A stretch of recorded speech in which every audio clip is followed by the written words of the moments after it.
kuva namenye uwo ndiwe, ubwiza mfite shusho naremwemo, burya ndi igitangaza. Sindeba ibibi nakoze, ubwandu mfite nkorwa n'isoni, ndahungabana cyane.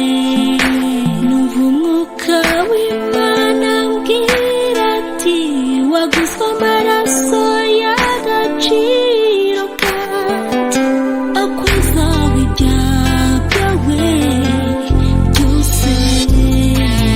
Uyu mwanya ni uwanjye nawe Yesu, maze ngibyo urukundo wankunze kandi narumviriye, kandi nanjye nkubwire Yesu, kuko urukundo rwankoze ku mutima narukwegurira. Ndifuza kugera imbere